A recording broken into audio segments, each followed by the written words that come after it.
مساء الخير على أجمل متابعين في الدنيا، رب تكونوا بألف خير. النهاردة كده جاية لكم بشقة جديدة في الإسكان الاجتماعي، هتطلعوا منها بأفكار حلوة. دي شقة عروسة يا جماعة في الإسكان الاجتماعي، عاملة ألوان كده مبهجة وفاتحة وتشطيبات جميلة جدا جدا زي ما انتوا شايفين.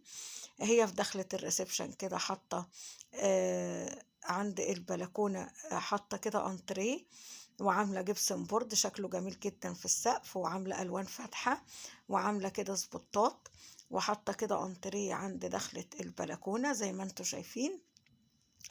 هي جايبة كده ألوان فاتحة ومبهجة زي ما انتوا شايفين. ده كده الريسبشن يا جماعة، بيبقى قطعتين، دي القطعة اللي عند البلكونة. القطعة دي بتبقى أصغر من القطعة اللي في دخلة باب الشقة. هي عاملة كده ألوان فاتحة، وعاملة شوية ديكورات كده حلوة في الشقة زي ما انتوا شايفين. أنا حبيت كده اديكوا أفكار من فرش شقة الإسكان الاجتماعي، لأن الشقة دي بجد جميلة جدا، وهي فرشها بطريقة حلوة ومنسقاها بطريقة جميلة جدا زي ما انتوا شايفين.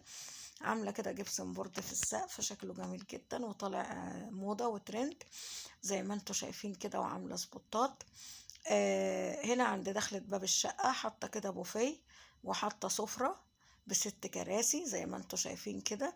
هي عاملة حاجات كده جميلة ورقيقة وبسيطة زي ما انتوا شايفين.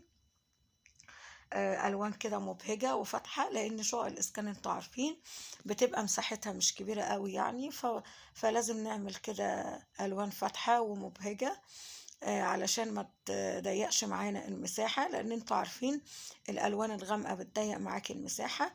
هي هنا كده بتفرجنا على الحاجات بتاعتها اللي هي رصها في البوفيه.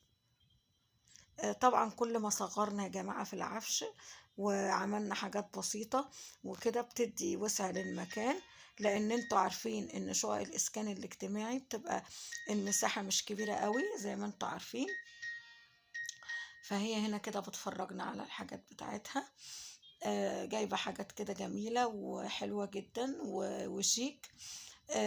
طبعا في ناس بتحب تفرش مثلا بوفيه مع نيش، في ناس بتحب تفرش نيش بس، وفي ناس بتحط بوفيه بس، فحسب بقى كل يعني ذوق كل واحد وكده. هي كده حاطة الديسبرنسر بتاع المية كده عند دخلة الطرقة زي ما انتوا شايفين. دي كده الطرقة يا جماعة بتبقى مساحتها 6 متر في عرض متر. ده كده المطبخ بتاعنا، شايل معاها كل الأجهزة بتاعتها ومنسقاه بطريقة جميلة جدا جدا، وفرشة المطبخ كله زي ما انتوا شايفين. حاطة التلاجة والبوتاجاز والغسالة، ومغيرة كل ديكورات المطبخ. عاملة مطبخ جميل جدا لونه أبيض فشكله جميل جدا جدا، واخد معاها كل الأجهزة زي ما انتوا شايفين، وعاملة بوتاجاز بلتي ان اللي هو بيبقى في الرخامة. ودي كده الحاجات اللي هي رصاها في المطبخ لو حد حابب ياخد افكار. لو انت بقى عروسة وبتجهزي شقتك في الاسكان الاجتماعي، تقدري تاخدي افكار من الشقة دي هتعجبكم جدا. وهي منسقاها ومنظماها بطريقة حلوة زي ما انتوا شايفين. بجد من اجمل الشقق اللي في الاسكان الاجتماعي. لو انت بقى بتنقلي في شقتك بقى في الاسكان الاجتماعي، تقدري تطلعي بافكار. عايزة بقى تجددي في العفش بتاعك، فلو بتجددي مثلا وهتغيري حاجات تجيبيها على قد مساحات غرف الإسكان، لأن انتوا عارفين يا جماعة ان غرف الإسكان مساحتها مش كبيرة قوي. بصوا هي عاملة كده المطبخ جميل جدا وديكوراته حلوة وألوانه مبهجة بصراحة زي ما انتوا شايفين كده. في ناس بتحب الألوان الفاتحة في العفش اللي هو زي الأبيض زي الأوف وايت، الألوان دي. لكن بصراحة أنا مش بحب الألوان اللي هي الالوان الابيض والكلام ده كله تبقى موجوده يعني في العفش، وانتوا عارفين ان انا فرشه شقتي كلها بالالوان اللي هي البنيات وكده والكلام ده كله، والمطبخ والريسبشن والغرف زي ما انتوا شفتوا قبل كده. لو عايزين ترجعوا للفيديوهات بتاع الشقه عندي هتشوفوا كل الالوان والديكورات اللي انا عاملاها. وعامله وحده كده فوق التلاجة، وعامله هنا تربو للبصل بقى والثوم والخزين والكلام ده كله زي ما انتوا شايفين. دي وحده كده بتبقى واخده زاويه. بجد الوحدة دي بتبقى مساحتها كبيرة وجميلة، بتشيل حاجات أكتر من الوحدة اللي هي بتبقى العادية. هو عاملة بوتاجاز بلتي إن، وتحتيه كده وحدة أدراج، وتحتيه الفرن. كل واحد بقى بينظم وينسق يا جماعة حسب ما هو عاوز. أنا مجرد بس بديكوا أفكار لفرش شقق الإسكان الاجتماعي تستفيدوا بيها. مجرد بديكوا بس افكار ان انتوا تقدروا تفرشوا بيها. لو انت بقى عروسة ونقلة جديد في شقة الاسكان الاجتماعي وبتوضبي بقى شقتك، تقدري تاخدي افكار من الشقق دي. وعاملة كده حوض بحلة كبيرة على المطبخ، بدل ما كان في حوض كده بيبقى استانلس في شقة الإسكان، لا هي إيه، غيرته وعملت كده حوض في قلب الرخامة، في المسقط يعني بتاع الرخامة وكده. فده بيبقى أحسن وأفضل. وهنا بقى دي الحاجات اللي هي حطاها على الرخامة، وده المطبخ من وجهة تانية. هي فرشاه كله بصراحة جميل جدا جدا، ومدي معاها مساحة كويسة. بعد كده دي أول غرفة هي عاملاها ليفينج. شقة الإسكان يا جماعة بتبقى 3 غرف وريسبشن. في ناس لو عندهم أولاد وبنات بيفرشوا إيه غرفتين وغرفة نوم. في ناس بتعمل الغرفة الأولى دي ليفينج، هي عاملاها كده ليفينج، شكله جميل جدا، حاطة فيها ركنة زي ما انتوا شايفين، ومنسقاها وفرشها بطريقة جميلة جدا جدا زي ما انتوا شايفين كده. وعاملة فيها برضو كوفي كورنر كده فوق، شكله جميل جدا، بوحدات أرفف كده ديكورية شكلها جميل زي ما انتوا شايفين برضو بالألوان الفاتحة. وكل ما فتحنا يا جماعة بيدينا وسع للمكان، وبيدينا كده بهجة، وبيدينا كده أريحية للفرش وللمكان بتاعنا.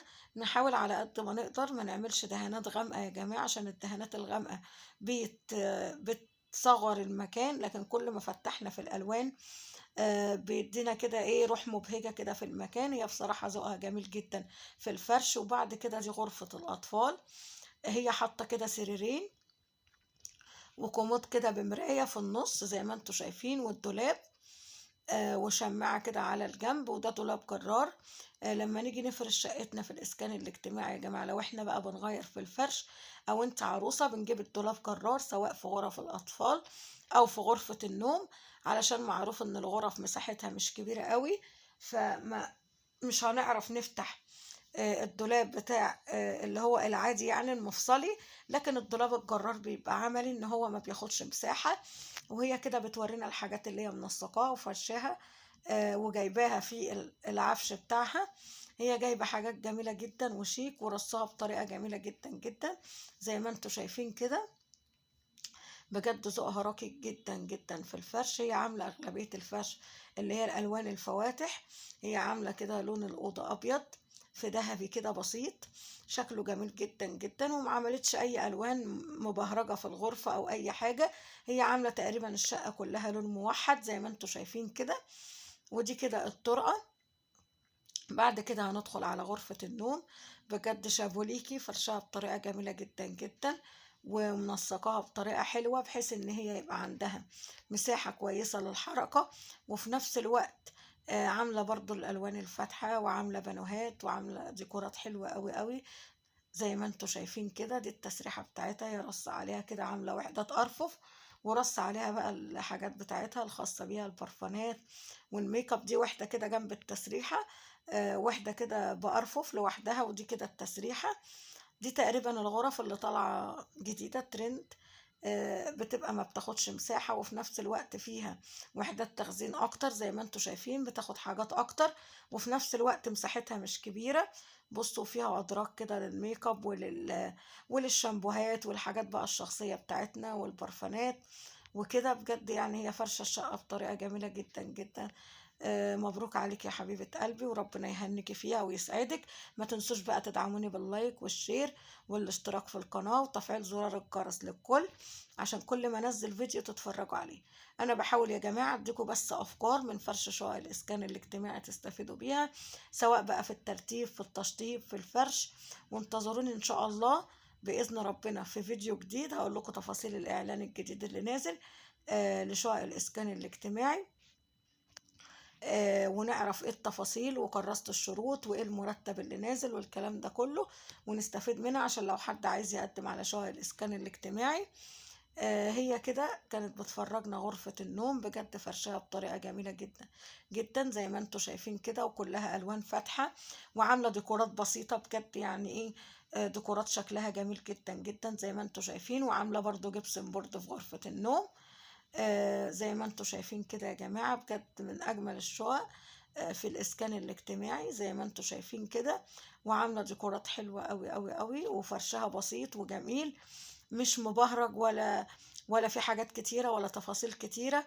والريسبشن برضو فرشاه بطريقة حلوة ومبهجة وجميلة، والمطبخ برضو شايل معاها كل الأجهزة. أتمنى يا رب إن الفيديو يكون عجبكم، بحبكم جدا. باي باي، ما تنسوش بقى اللايك بتاعي، الدعم. شكرا.